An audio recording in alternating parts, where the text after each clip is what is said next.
Welcome back to Under Oath. Welcome back to Under Oath. Today I got to talk to actor Matthew Lillard, and since I got to talk to him before the strike ended, I actually got to talk to him about things we can talk about. Matthew, can you hear me? Yes, I can hear you loud and clear, Jeff. How's it going, man? It's going good, man. You know something? I just want to know how the whiskey did, because I know, did it sell out completely? What are you looking at? Yeah. We just talked recently. So we sold out in less than 2 weeks. I mean, went flying off the shelf. It was very exciting our first day. You know, you spend a year and a half planning and plotting and dreaming and hoping, and it moved really quickly, which is great. And because we opened up a waiting list, you know, we thought, okay, well, we may have a couple, 20, 30 bottles afterwards that we've saved for breakage. You know, maybe we'll put those on the market. We had 25,000 people on the waiting list. So what we did is that we are opening a 7-day sale starting on Wednesday to go back to the market and say, you know, we're doing the same bottle, the same juice. It's called Paladin Plus One. We've inverted the shield that's on it to differentiate a little, but everything else other than that is the same. And anyone that wants to buy it will have 7 days to purchase it. That's amazing. I mean, how good must that feel when you go, you know, I have this idea. I'm going to do this whiskey based on Dungeons and Dragons. Let's see how it works out. And it blows out the shelf. Yeah, it was crazy. You know, I think that, you know, we have these distillers and our bottler and our distributor. Listen, you know, we came to market. We're like, hey, they came to us and said, you know, we originally had, I think, like 7,500 bottles we were going to make. And they came to us and said, listen, we have to tell you that's a lot. That's a lot. If you're launching a whiskey brand, that's a lot right off the bat, you know, right out the box. Why don't you consider going down to less? You know, so we did. So we went down to 5,000 bottles. And, you know, and right before we launched, they said to us, like, look, hey, man, if you sell 200 or 300, 400 bottles in a weekend, it's really, really good. So we want to set your expectations around, you know, realistic numbers. You know, and I think the first weekend, you know, we sold $550,000 worth of product in 9 hours. Jeez, that's amazing. So it was a smash hit that nobody saw coming, and we couldn't be happier. And we're excited to go back and pick up another, hopefully 20,000 people or so into our community, which would be incredible. Well, now you're doubling down. You're opening up your Dungeons and Dragons streaming channel now, which has the possibility of being just ridiculously successful.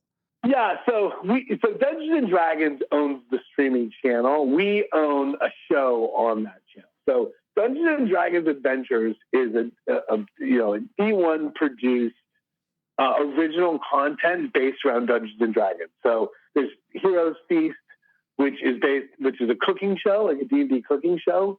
There's like a long play D&D game called Encounter Party, and then we are Faster Perform Kill Kill. It's a show that we created at Beetle and Grimm's. It's a 48-minute.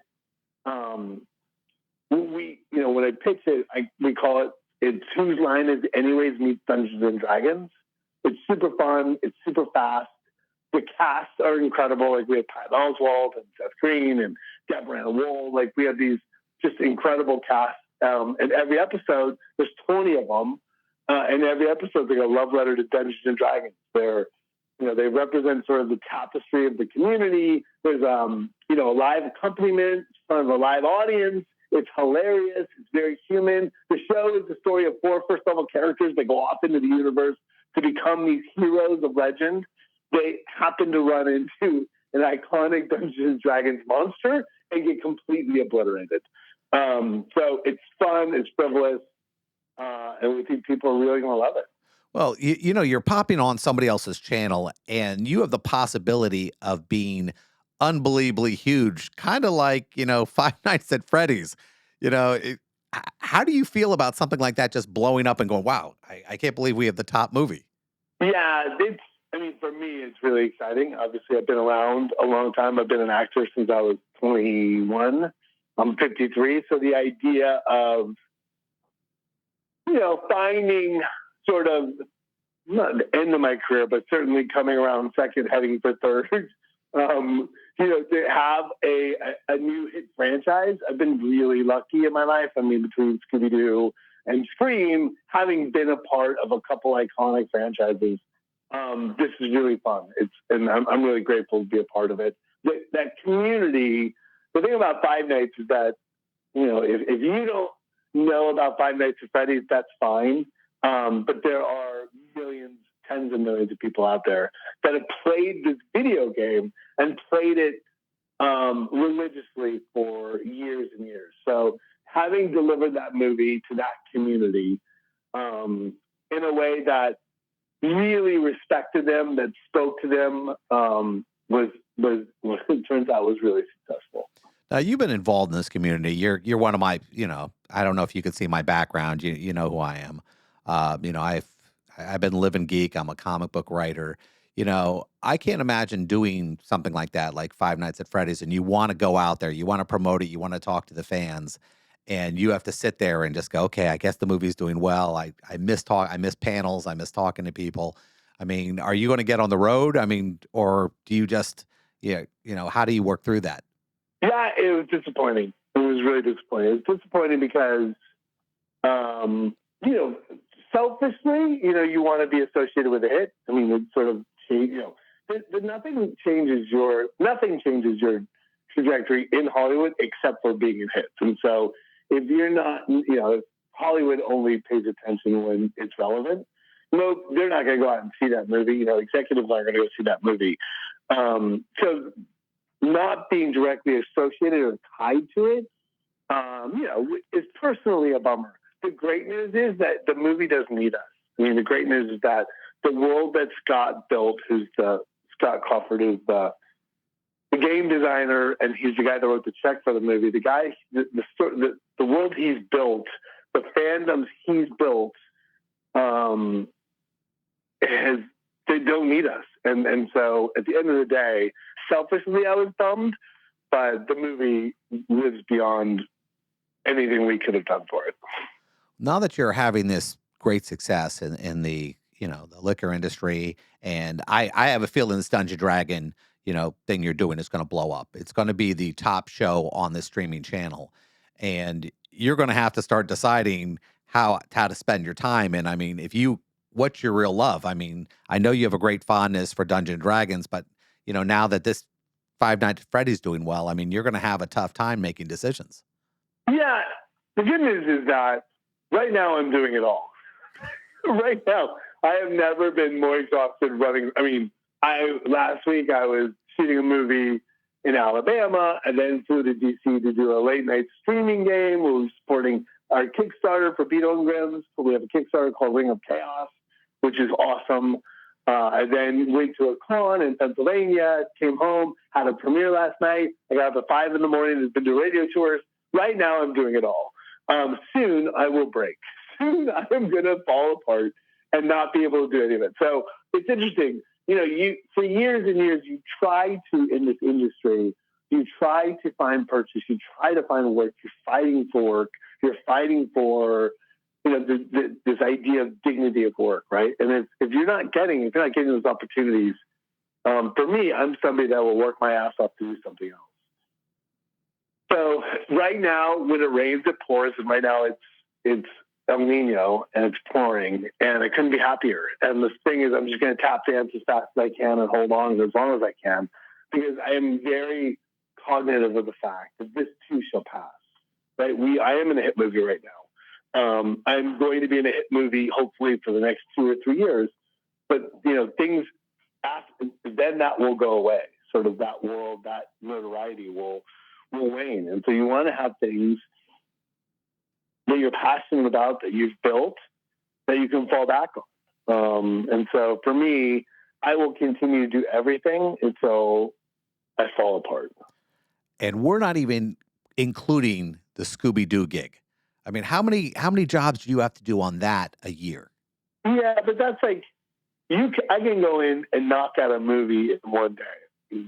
Wow. That's not yeah. I mean, that's the great thing about that job, is that it's ongoing, that there's a congruency to it, that there's, that you have the ability to, that's an incoming call, right? So that's my true love. I mean, to me, that's the thing that will always stay around until I can't do the voice anymore, which is great. Now I found out I got back from Comic-Con, I had a problem speaking, and I found out through a voice coach and everything else like that, you can't push your voice too much. And I know that voice is you go deep to get that voice. Is there anything exercises you do to prepare yourself so that you don't have an issue like the one I'm having? No, not really. I mean, I've done it for so long now, it's a muscle that is easily pulled on.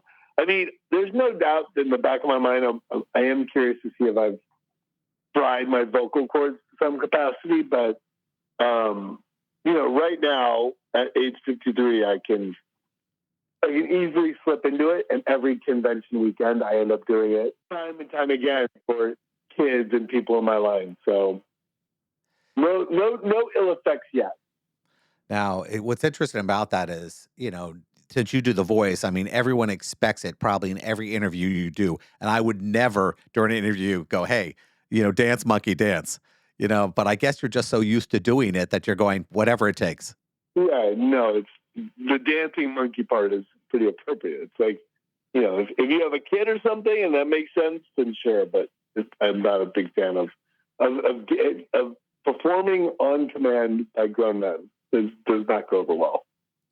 Now, when you take over a role like you have, I'm sure there are people who were fans of Casey Kasem, and I mean, he was an amazing human being. I mean, just the amount of the body of work was incredible. How tough is it taking over a job like that, or is it just like, hey, listen, it's a job?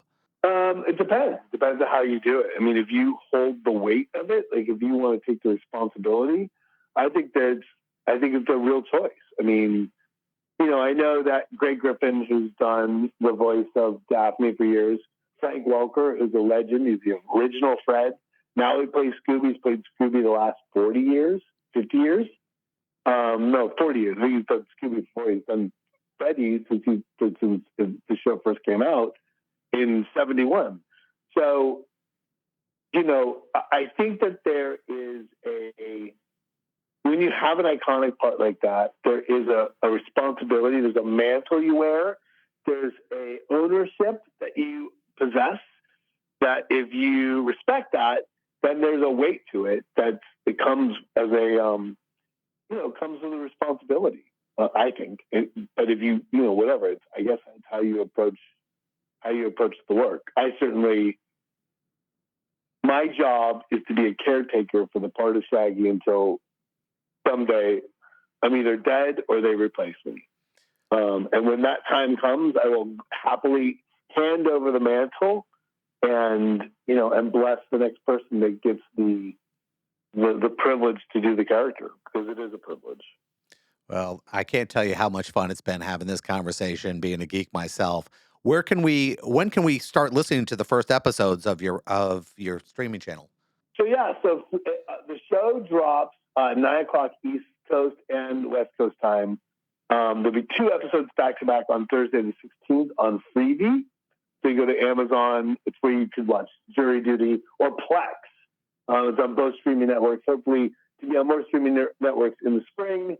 And then Quest 10, the second release, Paladin Plus One, goes on sale Wednesday. So and we have a Kickstarter. So if you go to beetlegrams.com, we have a Kickstarter. So you can support me doing a game, doing whiskey, or doing this new TV show that I produced, which is very exciting. I got to tell you, I love talking to you and future success. Keep going, keep killing it, and hope to have you back again. Thank you so much, bud. I appreciate it.